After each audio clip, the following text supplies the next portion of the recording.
Hello guys! Hello Capricorn! Welcome dito sa aking channel, Palaryang 888. Welcome guys! Alamin natin kung anong messages, vibration, gabay energy para sa lahat ng Capricorn.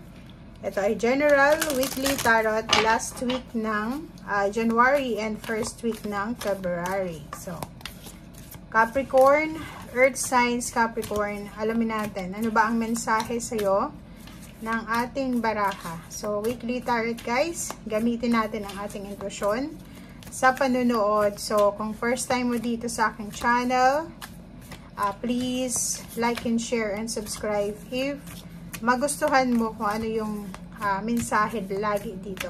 Or kung ano yung mensahe na magustuhan mo, please like and share and paki-press ang notification bell button. Okay. Breaking barriers. Capricorn, ito yung first message sa'yo. I am expanding beyond limitations into joy and freedom. So, breaking free ka na. So, dito sa Capricorn card na to, parang may isang illumination, clarity. So, may clarity sa mga plano mo siguro, or may mga hinihintay kang sagot, or mga enlightenment. And this week, pwedeng makuha mo siya. So, mag-expand ka ng horizon mo and magkakaroon ka ng freedom. Okay? Okay. Capricorn. Tingnan natin kung ano pa ang messages para sa lahat ng Capricorn.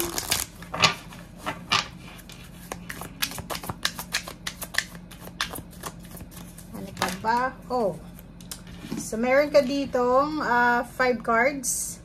Meron kang great achievement, playing it safe. Meron din na fear. Okay, bakit may fear dito? And then meron na commitment, and then meron ditong loss. So kung nakikita natin dito guys, may loss in fear. So, pwedeng, yung iba sa inyo dyan, paki-comment sa comment section, kasi mayroon ditong commitment. If ever na lalaki kang Capricorn or babae, pwede kang makaresonate dito. So, kung makikita mo dito, medyo, eto yung mga kinakatakutan mo siguro. 'Di ba, Capricorn? Natatakot ka na hindi mo makuha kung ano yung goals mo sa buhay, dreams and goals.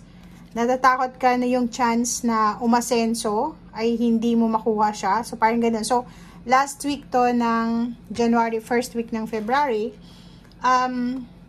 playing it safe, parang yung goals mo, yung happiness mo, yung positive energy mo dati, medyo parang ganun, 'di ba? Confused ka. Pwedeng confused ka dahil sa mga nangyayari sa paligid mo na yun ang kinakatakutan mo sa ngayon eh. Parang may takot sa inyo dito na mawala ng karelasyon, takot na iwanan, takot na mag-isa, parang ganon. Lalo na sa commitment. Nakikita natin dito na may ibang Capricorn na natatakot na maloko, 'di ba? Maloko ng karelasyon. Or sa trabaho, parang natatakot na baka hindi makahanap ng trabaho or mawala ng trabaho. Or natatakot kayo na hindi nyo maabot yung rurok ng tagumpay na hindi na nais nyo or minimithi nyo. Pero meron tayo ditong number 1 cards na great achievement. Sinasabi ng barahan na huwag kang maging negative. If ever man na hindi naging maayos yung first month ng 2024 sa'yo ngayong January, hindi naman ibig sabihin nun, sa buong taon ng 2024 ay hindi na maganda. So, sinasabi ng barahan na pwede ka ulit, break free. Break free from your fears, from losses, or kung ano man na negativity to, na stagnation din eh. Kasi parang feeling mo stagnant ka sa isang relationship, feeling mo stagnant ka sa isang trabaho, feeling mo stagnant ka sa isang sitwasyon, and ang kailangan mo sa ngayon is freedom. Kailangan mong umalis dyan. Kailangan mong baguhin yung environment mo. Kailangan mong i-welcome yung transformation. Okay, Capricorn.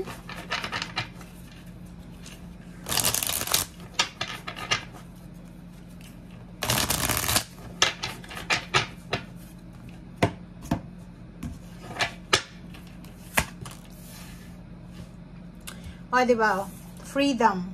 So, sinasabi ng Barasser dito na if ever man na gusto mong magkaroon ng freedom, lalo na sa usaping relationship or family, etong first week na to ng February and last week ng January, ay parang bibigyan ka ng pagkakataon ng universe na makaalis sa sitwasyon na hindi mo na gusto. Okay? So, if ever man na may mga ideya kayo, 'di ba? Like may mga, kasi kung makikita natin dito, negativity to eh. Parang natatakot kayo sa posibleng mangyari sa future, natatakot kayo if itong karelasyon mo is siya na ba talaga yung para sa'yo, natatakot ka na baka iwanan ka. Parang, anong tawag dito? Medyo dependent ka na sa taong yan, or dependent ka sa trabaho mo, or dependent ka sa pera, or kung kanino man ito, or kung ano man to. So, mayroon kang Queen of Cups and breaking barriers. Sinasabi ng barahan na handang-handa ka dito para pasukin itong independence or freedom, lalo na sa usaping family. Okay? So, nakikita natin dito na simula sa linggong ito, handang-handa ka na hanapin yung liwanag, yung way out, 'di ba? Yung palabas dito sa sitwasyon na stagnant sa'yo. Hahanapin mo kung ano yung kulang sa pagtatag mo ng stability and foundation, lalo na sa family. If may anak ka na, may asawa, or may ka-live-in partner, siguro medyo confused yung iba sa inyo dyan. Kasi hindi nyo alam kung ano yung possible solution sa stagnation na nararamdaman nyo. So, dito sinasabi, hahanapin mo kung ano yung pwedeng solusyon. And, sinasabi ng baraha sa'yo dito na may mga like-minded individuals, may mga tao sa paligid mo na pwede mong mapagkukunan ng information, or parang siguro friends, family members, or yung talagang mga taong may care sa'yo. Pwedeng sila ay makatulong din sa'yo para matahimik ka sa linggong ito. Kasi parang sinasabi ng baraha, hindi ka matahimik sa kung ano yung gumugulo sa isip mo. Hindi ka matahimik sa sitwasyon mo sa ngayon. Okay?